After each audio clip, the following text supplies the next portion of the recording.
하나님 말씀 스바냐 3장 16절 말씀, 구약성경 1308쪽입니다.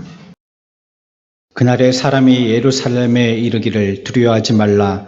시온아 내 손을 늘어뜨리지 말라. 너희 하나님 여호와가 너희 가운데 계시니 그는 구원을 베푸실 전능자이시라. 그가 너로 말미암아 기쁨을 이기지 못하시며 너를 잠잠히 사랑하시며 너로 말미암아 즐거이 부르며 기뻐하시리라 하리라. 내가 절규로 말미암아 근심하는 자들을 모으리니 그들은 내게 속한 자라. 그들에게 지워진 짐이 치욕이 되었느니라. 아멘. 찬양하겠습니다.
위에서부터 차례로 나누는 것보다도 아래에서부터 차례로 위로 올라가는 순으로 해석하는 것이 우리가 해석에 좀 더 도움이 되겠습니다. 우리가 읽었던 18절은 하나님의 백성에 대한 시련의 시기에 대해서 말씀하고 있고요.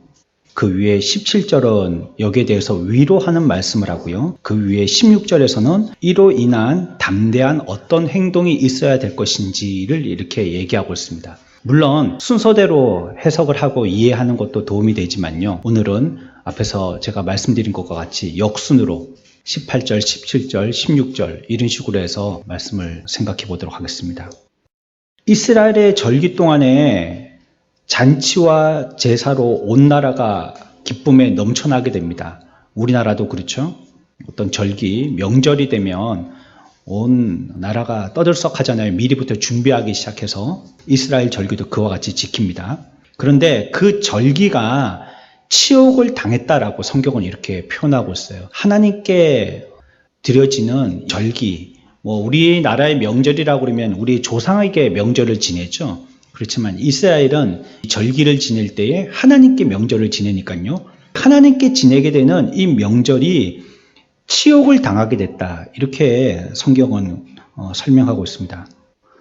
거룩한 집회가 죄악 때문에 치욕당하게 되어지는 그런 모습입니다. 복음에 의심의 소리가 섞여 있게 되고 진리만을 따라야 할 백성들이 사람의 세상적인 가치를 따르게 되어지고 이 진리와 비교할 때에 이 복음의 순수성들이 세상으로 말미암아 더 더럽혀지게 되어지는 이런 상황이다라고 생각해 보면 되겠습니다. 그러면서 거룩한 집회는 더욱더 몰락하게 되어지고 거룩하지 못한 집회가 되어지는 이런 모습으로 우리들에게 설명하고 있습니다. 안타깝게도 오늘날도요. 우리는 하나님의 계시 대신에 인간의 경험을 하나님의 가르침 대신에 자신의 느낌을 더 앞세우고 그것을 믿으려고 합니다. 이렇게 진리가 진리로서의 소리를 내지 못하게 되어지면 교회나 세상은 모두 병들게 되어지는 것입니다. 재차 말씀드리지만 사회가 어두워지는 이유는 교회 때문입니다. 교회가 어둡기 때문에 사회가 어두워지는 것입니다. 반대로 교회가 빛을 다시 얻게 되어지면 사회도 밝아지게 되는 것입니다. 물론 사회에서는 동의하지 않겠지만 세상에 많은 경찰서를 세우는 것보다도 그 동네에 하나의 교회를 세우는 것이 사회를 변화시키는데 훨씬 더 효과적이라고 성경은 우리들에게 얘기하고 있는 것입니다. 거룩한 교회의 생명력을 잃게 되어지고요. 영적인 무관심이나 영적인 능력의 결핍이 점점 교회에 기어 들어오는 모습이 정말로 우리들에게는 치욕을 당했다는 표현과 같이 심장이 조여지는 것 같은 견딜 수 없는 고통을 갖게 합니다. 신앙의 야성은 사라지고요. 서로는 서로에 대해서 죄악을 못 본 척 묵인하고요. 교회는 수적인 증가를 위해서 오염물에 더러워진다 할지라도 많은 수요로 채워지는 것을 더 소원합니다. 그렇다면 우리의 절기는 과연 바르게 거룩하게 지켜지고 있는지 우리 스스로 자문해 봐야 합니다. 오히려 기도회에 참석하는 사람들이 비난을 받고 전도하는 사람들은 무시당하고 열심히 있는 사람들은 별스러운 사람들로 사람들에게 보인다면 과연 우리의 절기는 거룩한 절기가 되어 있습니까? 교회사를 통해서 볼 때 오늘날의 우리의 모습은 라오디게아 교회처럼요. 더웁지도 차지도 않아서 토해 내고픈 모습을 보는 것 같습니다. 교회는 교회의 자랑을 그리스도 삼지 않고 부요를 교회의 자랑으로 삼습니다. 스스로의 풍성함과 명성에 취해서요. 교회의 사명보다도 이것을 앞다투어서 자랑으로 삼습니다. 더 이상이 예수님의 가르침이나 사도들의 가르침은 그렇게 중요한 것이 되지 못했습니다. 이제 우리가 과연 세상과 같은 얼마나 덩치나 얼마나 물질로서 우리의 창고를 채우고 있는가, 그것이 우리의 주요 관심사가 되어 있게 되었습니다. 직분을 섬김으로 생각하지 않고 계급으로 생각하고 죄인을 달래기만 할 뿐 죄를 지적하고 회개하는 이는 아무도 없게 되어졌습니다. 회개 없는 그저 재미만이 있는 곳이 교회이죠. 그래서 이제는 교회에 오나 세상에 가나 별로 그렇게 특별한 구분을 느끼지 못하게 되어졌습니다. 성도들도 불신자들과 손잡고 그 생각에 함께 동의하고 동참합니다. 이 시대는 진정 모든 죄로 온통 전염되어 있습니다. 오히려 우리들에게 하나님의 말씀이 기쁨과 감사가 아니라 무거운 짐으로 느껴지게 되었습니다. 죄를 대수롭지 않게 생각하고 악령은 아예 그 용어 자체도 사용하지 않습니다. 오히려 이러한 생활, 이러한 사회를 자랑거리나 영광의 사회라고 생각하기에 이르게 되었습니다. 그런 세상은 없다고 생각하는 것입니다. 그러나 오늘 성경은 뭐라고 말씀하냐면 이러한 치욕이 무거운 짐이 된 깬 자들이 있다는 겁니다. 치욕을 당연히 치욕이 아닌 걸로 생각하면서 사는 사람이 있는가 하면 이런 치욕을 무거운 짐으로 생각하는 사람들이 있다는 것입니다. 에스겔 9장 4절에 여호와께서 이르시되 너는 예루살렘 성읍 중에 순행하여 그 가운데서 행하는 모든 가증한 일로 말미암아 탄식하며 우는 자의 이마에 표를 그리라 하시고 라고 말씀하십니다. 이 모든 가증한 일로 말미암아 탄식하여 우는 자들이 있는데 그들의 이마에 표시를 하라라고 얘기하고 있습니다. 영적으로 괴로움을 느끼는 자들입니다. 그리스도를 위한 치욕을 애굽의 각양 값진 보물보다도 더 부요한 것으로 여기는 자들입니다. 이들에게는 진리가 거리의 진흙처럼 짓밟히는 것은 자기가 짓밟히는 것처럼 참지 못하는 자들입니다. 세상에서 얘기하는 치욕당한 거룩한 그들의 집회와 같은 그들의 절기와 같은 그들의 삶에서는 세상의 가치가 진정한 가치로 판정되어졌지만 치욕에 대해서 부담감을 느끼는 자들은 그들의 번영이라는 것은 복음이다라고 얘기하는 것입니다. 죄인에게 복음이 부어져서 성도로서 세워져 나가는 것, 이것이 진정한 번영이다라고 이들은 외치는 것입니다. 그래서 성도들에게 영광은 세상의 가치로 옷을 입은 영광이 아닌 것입니다. 우리가 더 넓은 공간에서 더 화려한 등불 밑에서 더 따뜻하고 시원한 환경 가운데서 더 아름다운 손율의 소리를 들어가면서 그곳에 앉아서 우리가 하나님의 절기를 지키는 것보다도 우리 모두가 복음을 받은 하나님의 한 바른 영혼으로서 한 성도로서 세워져 나가는 것이 한 절기를 지키는 참된 우리의 번영이다라고 이들은 고백하는 것입니다. 그것이 우리의 영광입니다. 성도들의 영광이라면 세상의 영광이 아니라 그리스도의 영광인 것입니다. 성도들에게 아픔이라면 그리스도의 아픔인 것입니다. 그래서 오늘 스바냐서에서는 이와 같이 절기가 치욕받는 이러한 상황 가운데 있는 이스라엘과 같이 우리들도 이 절기가 치욕받는 삶 가운데 있는 우리들은 과연 어떤 생각을 가지고 임하는가를 묻고 있습니다. 엘리의 아들 비느하스의 아내가 남편과 시아버지의 죽음 소식으로 영광이 이스라엘에서 떠났다라고 외치게 되어집니다. 그것은 자기의 남편과 시아버지가 돌아가셨기 때문에 외치는 것이 아닙니다. 그의 그와 같은 고백은 무엇 때문이냐면 하나님의 법궤가 빼앗겼기 때문이라는 소식 때문이었습니다. 그 여인에게 영광이 떠나갔다라고 느꼈던 것은 우리의 가족이 죽음 때문이 아니라 하나님의 법궤가 빼앗겼기 때문이라는 것이에요. 그것이 그에게는 영광이 떠나갔다라고 느끼게 됐다는 것입니다. 하나님의 백성들의 아픔도 마찬가지입니다. 하나님의 백성들의 이 아픔은요, 하나님을 향한 진짜 그 사람이 하나님을 사랑한다는 증표입니다. 성도는 주님의 아파하심으로 함께 아파하는 자들입니다. 또한 그리스도께서 멸시당하실 때 제자들도 함께 멸시당해야 하는 것입니다. 하나님의 교회의 슬픔은 모든 지체들의 슬픔입니다. 그리고 이러한 슬픔이 영성과 생명력 있는 교회라는 표시가 되는 것입니다. 노래를 불러도 피리를 불어도 아무도 춤추거나 거기에 응답하는 자가 없는 오늘날의 형실이 치욕받은 절기와 같다라고 성경은 얘기하고 있는 것입니다. 우리들이 아파하고 우리들이 기뻐하는 것이 과연 무엇 때문인가?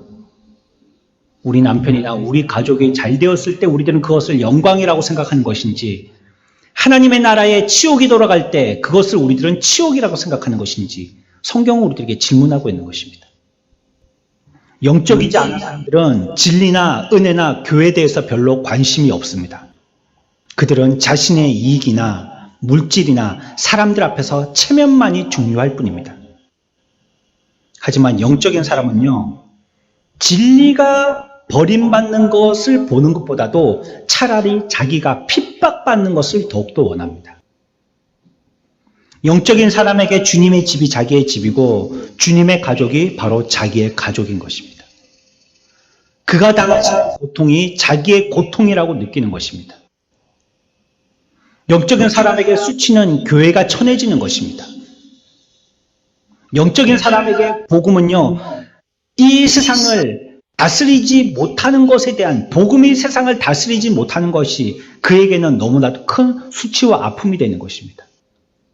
오늘 말씀해 보면 더욱이 그들을 비탄에 빠지게 하는 악한 영의 영향력에 대해서 설명을 하고 있습니다. 19절에 보면 너를 괴롭게 하는 자를 다 벌하고 저는 자를 구원하며 쫓겨난 자를 모으며 온 세상에서 수욕받는 자에게 라고 말씀하고 있습니다. 특별히 저는 자라는 표현이 나와 있습니다. 절룩거리는 자입니다. 순수한 복음의 말씀이 전파되지 못할 때, 즉 그들이 먹어야 할 영적인 필요의 양식을 먹지 못할 때, 아니면 먹지 아니해야 할 독초를 먹게 되어질 때 다리가 풀리고 저는 자가 되는 것입니다. 우리가 아무거나 먹었을 때 식중독에 걸리죠? 그러면 그 사람이 몸을 추스리지 못하잖아요. 식사를 며칠 동안 하지도 못하였을 때, 한 끼도 먹지 못했을 때, 그때 우리는 다리가 풀려서 일어날 기력이 없다 이렇게 얘기합니다. 다리를 절게 되어집니다. 주의를 자기 마음대로 오용하다든지 가까운 아무 교회나 간다든지 말씀으로 기도하고 말씀으로 살아야 될 사람이 말씀을 듣지 않게 되어져서 기도도 못하고 사랑도 못하지만 졸거나 딴 생각을 하고 안식일의 개념을 몸만 쉬다가 오는 개념으로 생각할 경우에 이런 일들이 발생하는 겁니다. 먹지를 못하는 것입니다. 못 먹고 온 것입니다. 아니면 세상에 가서 독초를 잔뜩 먹고 온 것입니다. 교인들은 말씀에서 멀리 떨어져서 본성에 따라서 화내고 싶으면 화내고 자기가 싫어하는 사람은 멀리 따돌립니다. 사람들의 마음을 불편하게 하는 회개의 선포는 더 이상 전해지지 않습니다. 성도들이 듣기 싫어하기 때문이죠. 그러므로 자연히 모든 악한 것들이 교회에 퍼져나가게 된 것입니다. 그리고 그것을 우리들은 함께 먹습니다.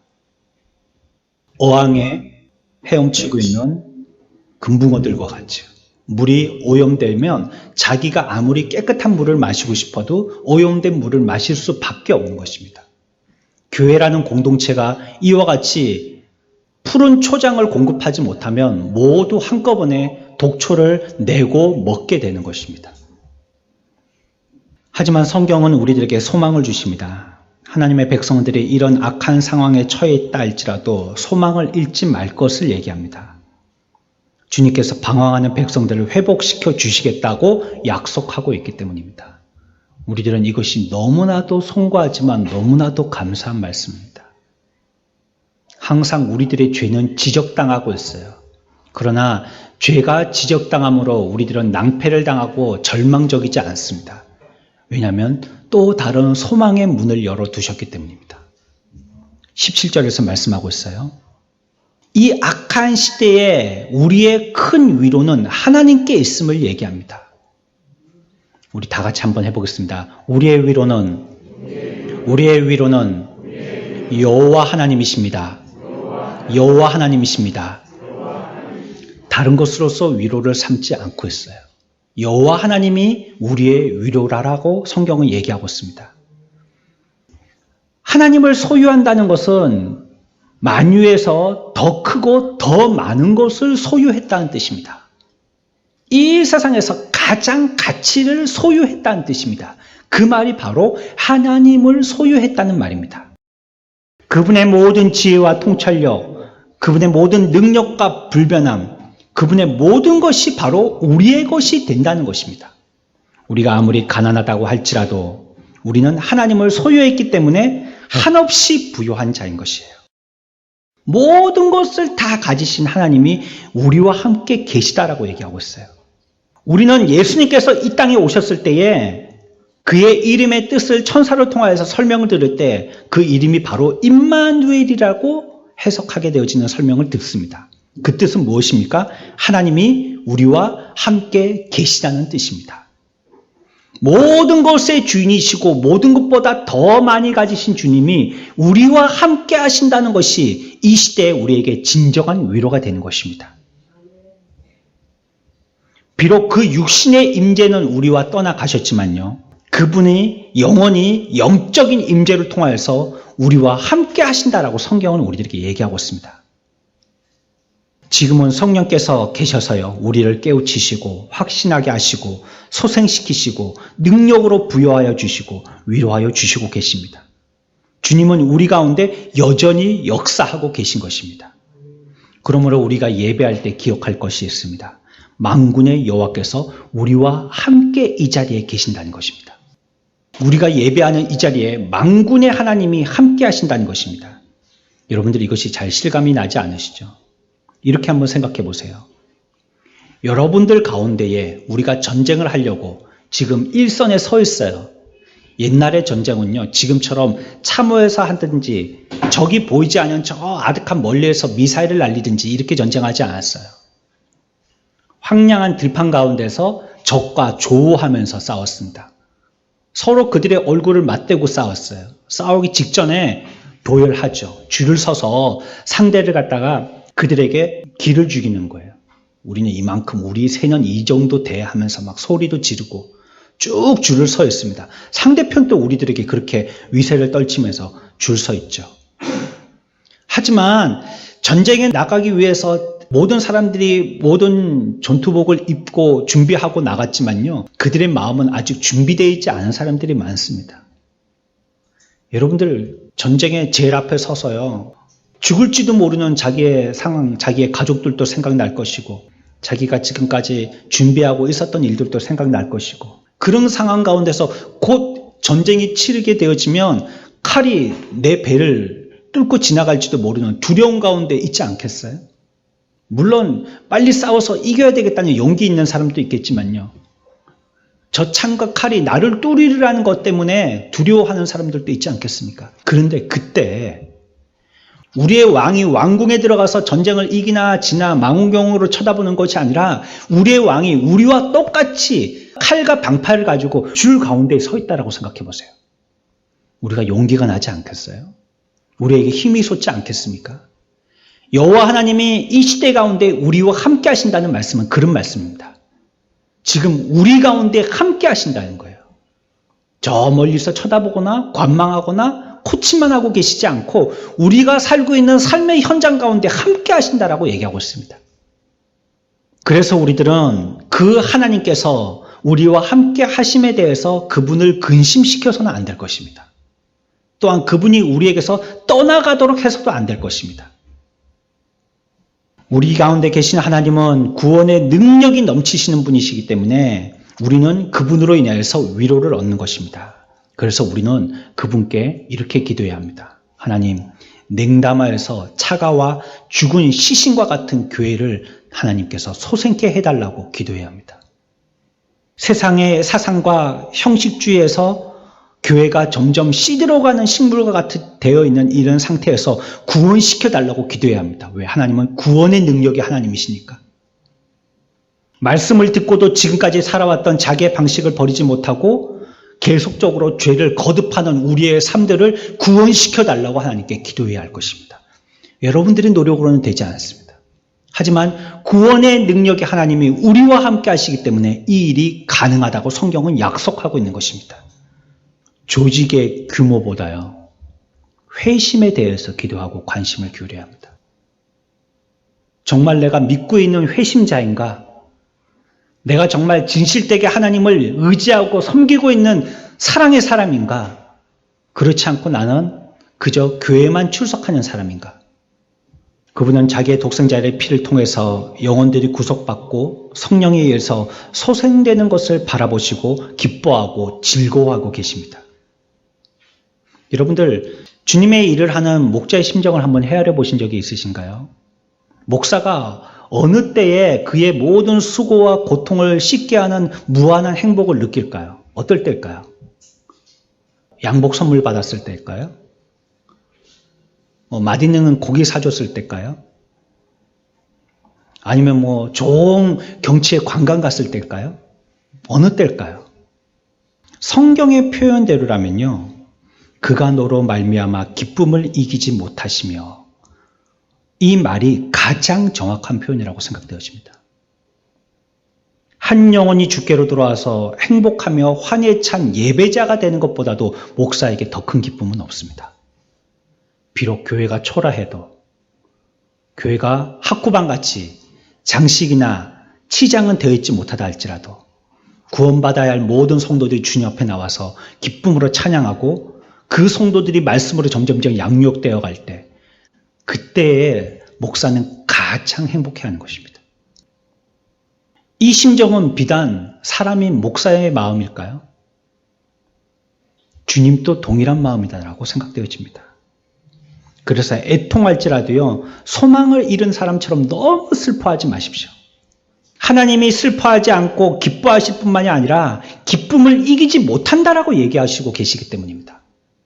그러니까 우리는 이상한 사람이 될 수 있어요. 하나님은 너무 기뻐하시는데 우리들은 그 앞에서 죽겠다고 눈물을 흘리는 슬퍼하는 사람이 되는 거예요. 감정이 서로 교감되지 않는 사람이에요. 하나님은 너무 기뻐서 즐거움을 주체 못하시겠다고 하는데 우리들은 맨날 죽만 먹은 사람처럼 기가 빠져 있는 거예요. 주님은 우리의 모습을 바라보시면서 우리가 스스로에게 기쁨을 못 찾아도 주님은 우리에게서 기쁨을 찾으신다라고 얘기하는 거예요. 돌아온 둘째 아들은요, 아버지의 품에 안겨서 슬퍼 눈물을 흘렸습니다. 하지만 아버지는요, 그 아들로 인해서 기뻐해서 주체할 수 없는 희열 가운데 있었어요.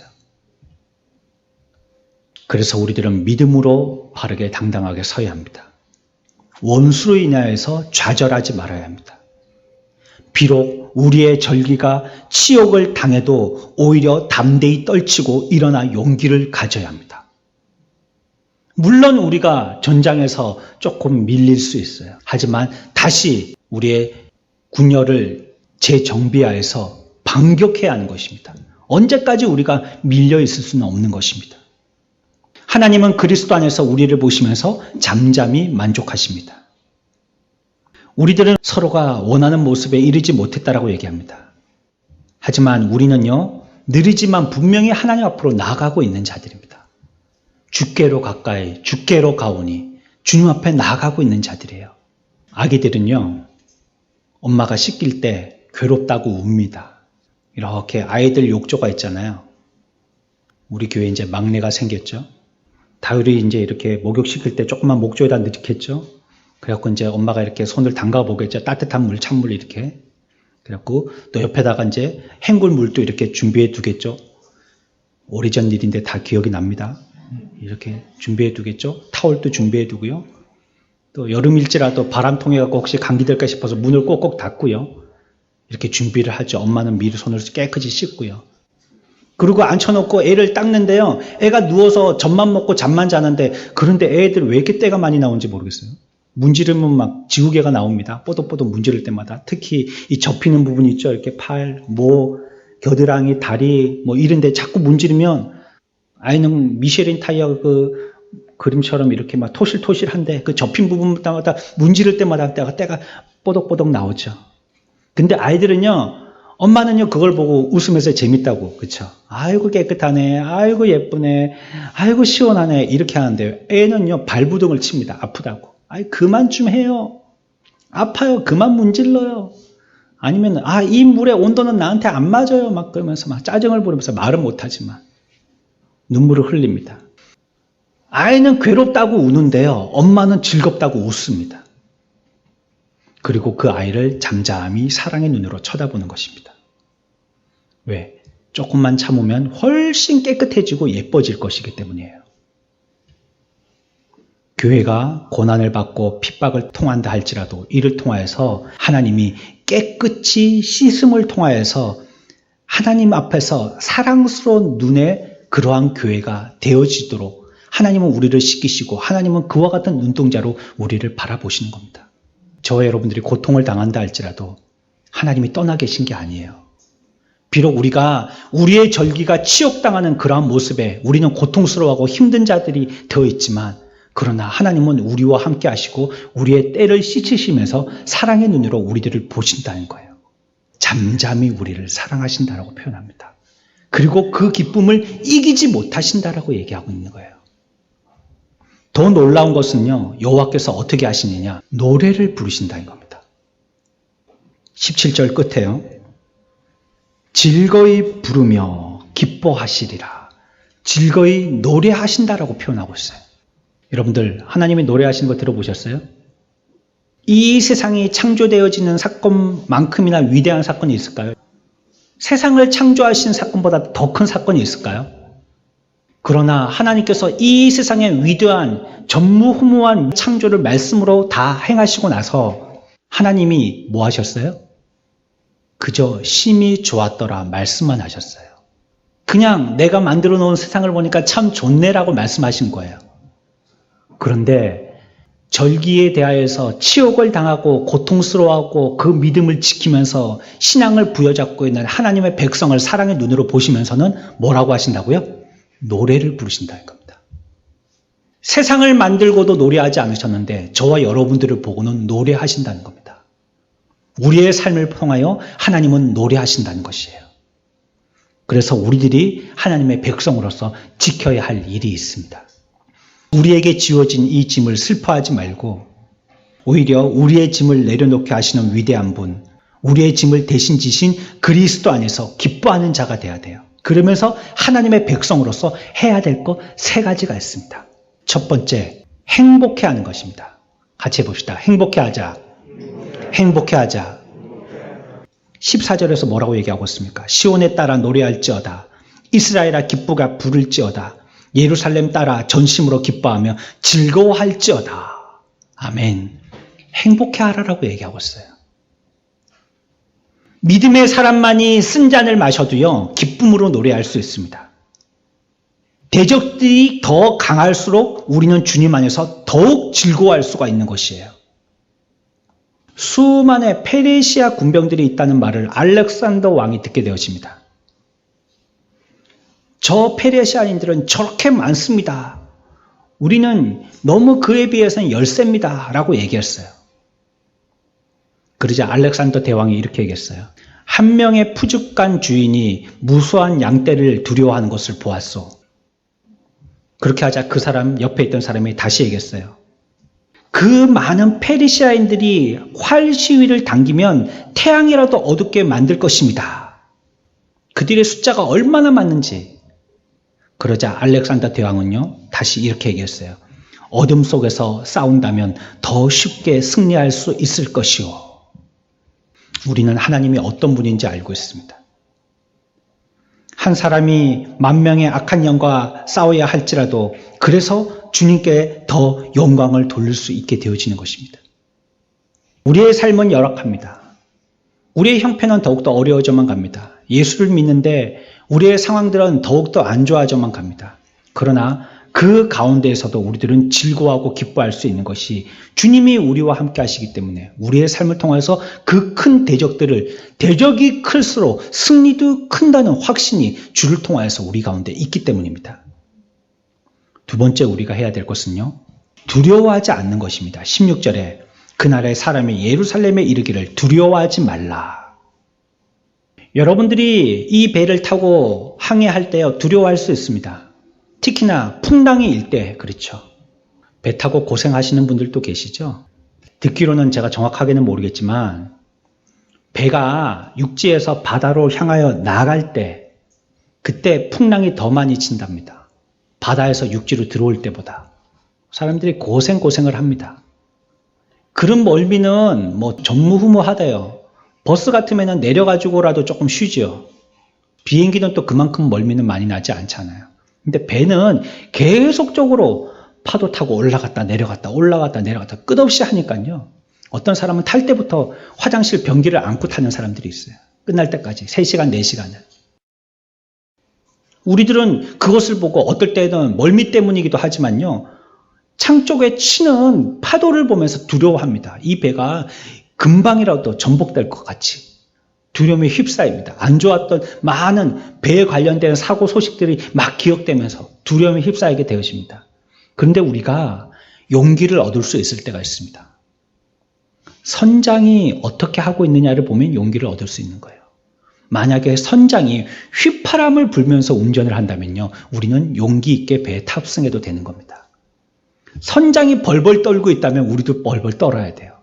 하지만 선장이 느긋하게 콧노래를 부르면서 한 손으로 운전하고 있다면요, 우리들은 안심해도 되는 것입니다. 앞에서 성경에서 뭐라고 그랬죠? 주님이 우리를 보시면서 노래 부르신다고 하셨어요. 그런데 우리가 하나님을 보면서 우리의 상황 가운데 두려워할 필요가 없는 것입니다. 하나님이 우리에게 사랑의 지긋한 눈빛을 보내고 계시고 또 우리에게 여유 있게 노래를 부르고 계신데 우리가 우리의 상황을 보고 두려워할 필요가 없는 것입니다. 성경은 16절에서 두려워하지 말라라고 얘기하고 있습니다. 마지막으로 한 가지만 더 살펴봅니다. 16절 끝에 보면 내 손을 늘어뜨리지 말라라고 얘기하고 있습니다. 지금이 어느 때보다 하나님을 위해서 일을 많이 해야 될 때입니다. 여러분들의 손이 늘어뜨리게 하지 마십시오. 지금 여러분들의 옷은요, 기도와 수고와 사랑에 흠뻑 젖어 있어야 됩니다. 노느라고 늘어뜨려져 있는 손이 되어서는 안 되는 것입니다. 지금 우리의 원수들은 우리들을 해치기 위해서 바삐 움직이고 있어요. 온갖 수단과 방법들을 다 쓰고 있는 것입니다. 그들이 우리에게 끼친 충격에서 빨리 헤어져 나와서요, 우리들은 반격해야지만이 승리할 수 있는 것입니다. 그 충격에 휩싸여서 여전히 그 충격파로 고통하고 있다면 우리는 반격의 기회를 잃고 맙니다. 여러분, 2배나 더 많이 일하고 더욱 열심히 살고 더욱 순종하고 더욱 기도하고 더욱 하나님 앞에 많은 물질로서 하나님께 영광 돌리고 더욱 섬기고 한 부분이라도 당신의 손이 늘어뜨려지는 일들이 생기지 않도록 해야 될 것입니다. 성경 우리들에게 우리의 삶이 이와 같다라고 얘기하고 있습니다. 비록 우리의 절기는 치욕을 당하고 있으나 치욕에 대해서 부담을 느끼고 있는 깨어있는 영혼들이 있어서 그 깨어있는 영혼들로 통하여서 하나님이 기뻐하고 계시고 그들과 함께하고 계신다는 것입니다. 이 시대를 살고 있는 저와 여러분들, 우리는 보여지는 이 현상만을 두고 슬퍼하거나 두려워하지 말아야 될 것입니다. 우리 가운데 하나님이 계심을 믿고 비록 우리의 삶이 이런 삶이라 할지라도 이 가운데서도 영광 받으시려고 하시는 하나님의 뜻을 생각하면서 오늘 우리가 하나님의 백성으로서 지켜야 할 이 도리를 지켜나감으로 하나님께 큰 영광을 돌리는 저와 여러분들의 복된 삶들이 되시기를 축원합니다.